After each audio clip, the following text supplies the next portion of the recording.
यूं तो हमने लाख बेशर्म देखे, तुम सा नहीं देखा। यूं तो हमने लाख ढीठ देखे, तुम सा नहीं देखा। कायदे से मैं भारतीय जनता पार्टी के लिए ढीठ, बेशर्म जैसे शब्दों का इस्तेमाल करना चाहता हूं। सुप्रीम कोर्ट में पेगासस पर आपको छूट नहीं मिली है। उल्टा सुप्रीम कोर्ट ने आपसे कहा है कि सरकार इस मुद्दे पर सहयोग नहीं दे रही है। सुप्रीम कोर्ट ने यह भी कहा है कि 29 फोनों में से 5 में मैलवेयर मिला है और इस बात के कोई पुख्ता प्रमाण नहीं है कि वो पेगासस है। इसका मतलब यह नहीं है कि उन्होंने यह कह दिया है कि पेगासस बिल्कुल नहीं है। उनके पास अभी पुख्ता प्रमाण नहीं है। सबसे बड़ी बात, भारतीय जनता पार्टी के नेता रविशंकर प्रसाद प्रेस कॉन्फ्रेंस करके कहते हैं कि साहब देखो, सरकार को क्लीन चिट मिल गई। सबसे अजीबोगरीब बात, जब एक पत्रकार ने उनसे सवाल पूछा कि केंद्र सरकार के ऊपर सुप्रीम कोर्ट ने कहा है कि केंद्र सरकार इस पर सहयोग नहीं दे रही है, देखिए रविशंकर प्रसाद सवाल को किस तरह से टाल जाते हैं और इधर उधर की बातें करते हैं। सुनिए।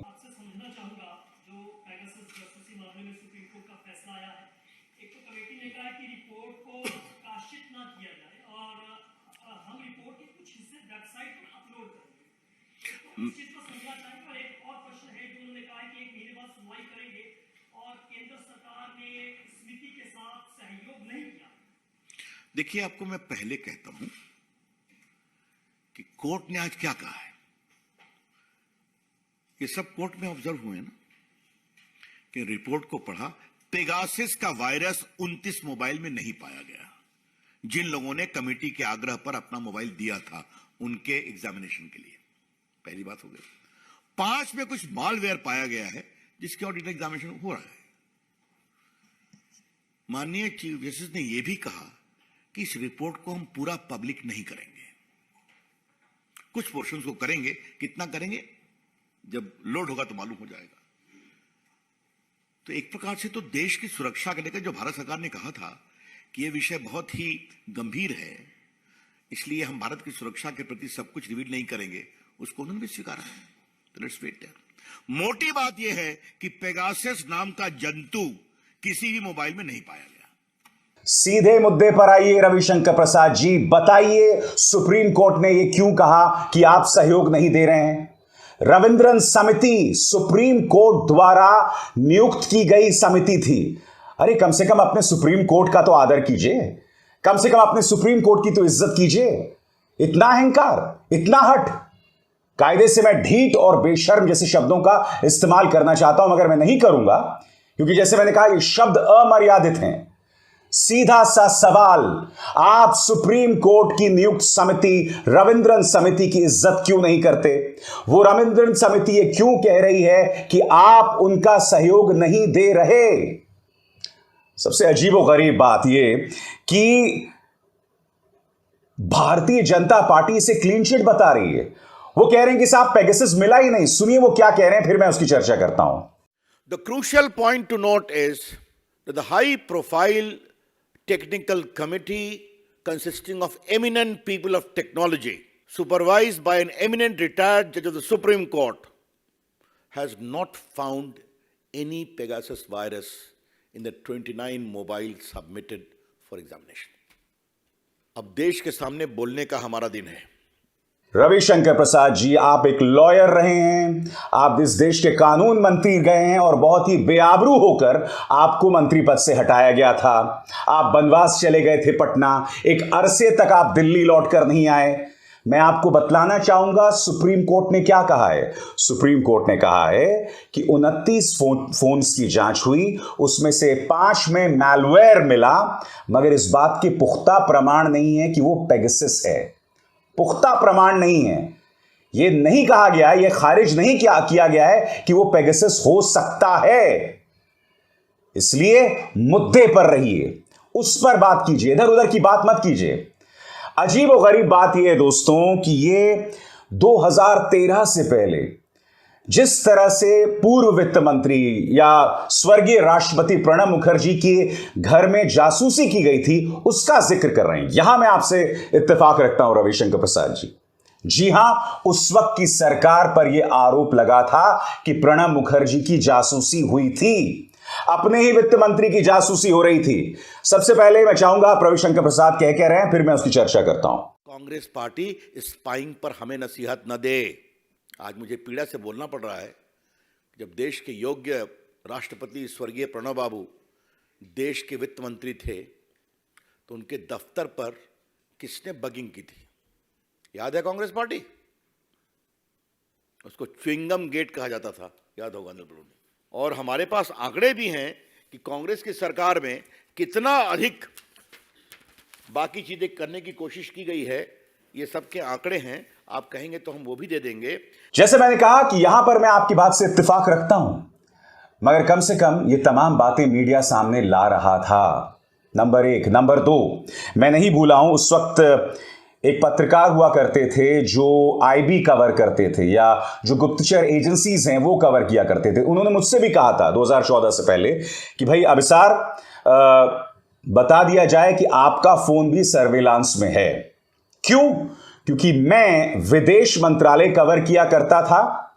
यही नहीं, चूंकि मैं विदेश मंत्रालय कवर किया करता था तो पाकिस्तान में, बांग्लादेश में, श्रीलंका में मैं कई पत्रकारों से बात किया करता था और यही वजह है कि मेरे फोन को सर्वेलांस में लगाया गया था। अब यह बात अलग है कि 2008 में मैंने पाकिस्तान पर एक रिपोर्ट की थी जिसके चलते मुझ पर पाकिस्तान में आजीवन प्रतिबंध लगा दिया गया। अब मुझे पाकिस्तान का भी वीजा नहीं देता। मगर आप जानते हैं, रविशंकर प्रसाद की प्रेस कॉन्फ्रेंस की सबसे हास्यास्पद बात यह लगी कि वो ये कह रहे थे कि 2013 में आरटीआई से पता चला था कि कांग्रेस के कार्यकाल में कितनी जासूसियां हुई।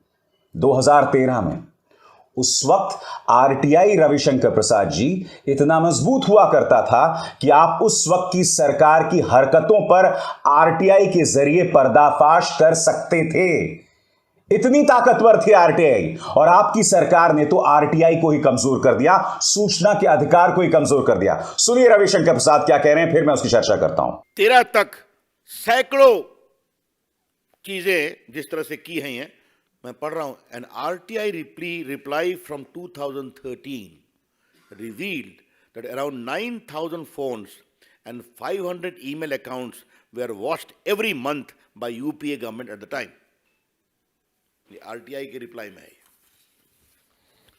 कांग्रेस पार्टी 9,000 फोन और 500 मेल अकाउंट को एवरी मंथ वॉच करती थी, तो हमें ज्ञान न दे। रविशंकर प्रसाद जी, जैसा कि आपके स्क्रीन पर दिखाई दे रहा है, देख सकते हैं कि मोदी सरकार सूचना के अधिकार एक्ट में संशोधन लेकर आई और उसी के अंतर्गत इन्होंने आरटीआई को कमजोर कर दिया। कैसे कमजोर किया, पढ़ के सुनाना चाहता हूं। धारा 16 के मुताबिक इन सूचना आयुक्तों की नियुक्ति 5 साल या उनकी उम्र 65 साल होने तक, जो भी पहले होगी, लेकिन नए प्रस्तावित कानून के मुताबिक सभी राज्य सूचना आयुक्तों का कार्यकाल केंद्र सरकार द्वारा तय किया जाएगा। यानी कि आरटीआई में सूचना के अधिकार में काम करने वाले आयुक्त जो हैं वो केंद्र सरकार के रहमो करम पर आ गए हैं। आपने आरटीआई को इस तरह से कमजोर किया है। बात यहां नहीं रखती, आगे देखिए। आरटीआई एक्ट 2005 का धारा 13 और 16 के तहत केंद्रीय सूचना आयुक्तों सीआईसी को चुनाव आयोग का दर्जा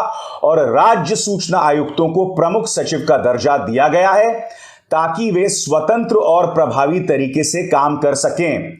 जाहिर है, अब गौर कीजिएगा इस बात पर, जाहिर है आरटीआई एक्ट में संशोधन के बाद सूचना आयोग की स्वतंत्रता खत्म हो जाएगी। आपने तो आरटीआई एक्ट को इस तरह से कमजोर कर दिया। और एक और बात मैं आपसे पूछना चाहता हूं, अन्ना आंदोलन याद है कि नहीं? लोकपाल को लेकर अन्ना आंदोलन हुआ था। बात यहां नहीं रुकती, भारतीय जनता पार्टी अन्ना आंदोलन पर सवार होकर भी सत्ता में आई थी। कहां गया लोकपाल? बताइए रविशंकर प्रसाद जी, कहां गया लोकपाल जिसको लेकर इतना हल्ला हुआ था? आरटीआई की आपने धज्जियां उड़ा दी हैं। मुझे ताज्जुब हो रहा है कि भारतीय जनता पार्टी के दफ्तर में बैठकर आप आरटीआई की दुहाई दे रहे हैं।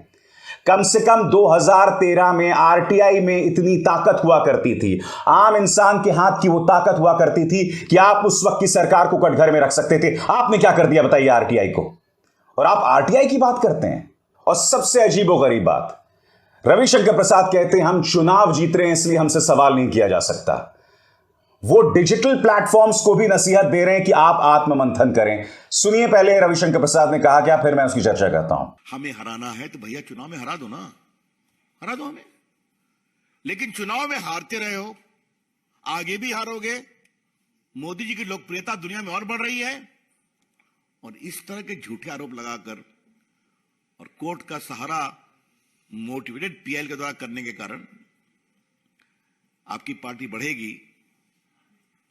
और एक बात हम और कहेंगे, जो ऐसे न्यूज़पेपर्स, जर्नल्स, डिजिटल प्लेटफॉर्म ने जो सस्टेन कैंपेन चलाया, वो भी कुछ पुनर्विचार करेंगे अपने बारे में, इंट्रोस्पेक्शन करेंगे। इंदिरा गांधी ने 1975 से 77 के बीच में इस देश में आपातकाल लागू किया था रविशंकर प्रसाद जी, मगर आपकी इस बात को सुनकर आपने तो इस देश में बगैर आपातकाल लागू किए लोगों की स्वतंत्रता उनसे छीन ली सवाल पूछने की। आप ये कह रहे हैं कि चूंकि आप जीतते आए हैं इससे आपसे सवाल ना किया जाए, ये कौन सा तर्क हुआ भला? और आप डिजिटल प्लेटफॉर्म से कह रहे हैं कि वो आत्ममंथन करें।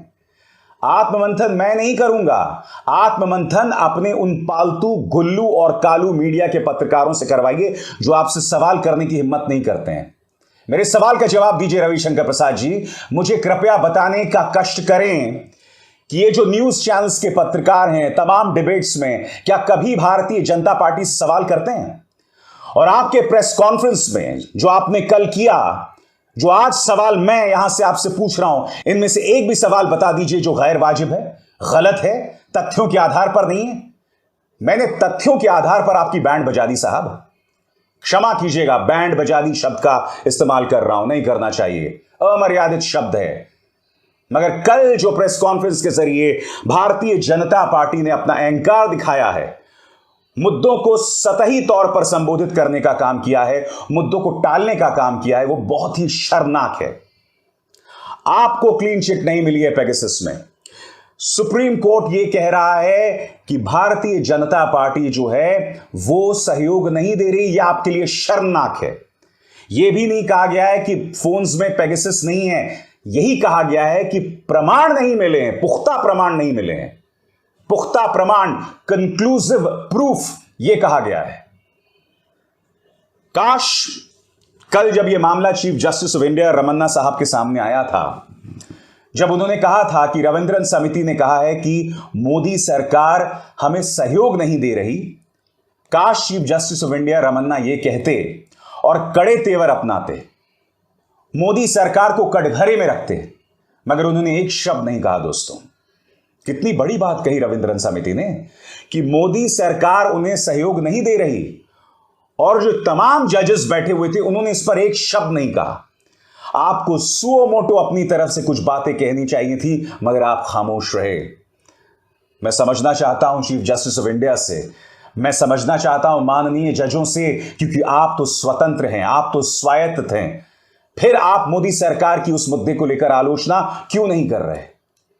उल्टा मोदी सरकार जो है देश की जनता के सामने, अपनी पालतू मीडिया के सामने आकर प्रेस कॉन्फ्रेंस करती है कि हमें क्लीन चिट मिल गया। नहीं साहब, आपको कोई क्लीन चिट नहीं मिला। जो शुरुआत में मैंने गाना गाया था ना, उसे आप भी गुनगुनाइए, वो गाना आपके लिए है। अभिसार शर्मा को दीजिए इजाजत, नमस्कार।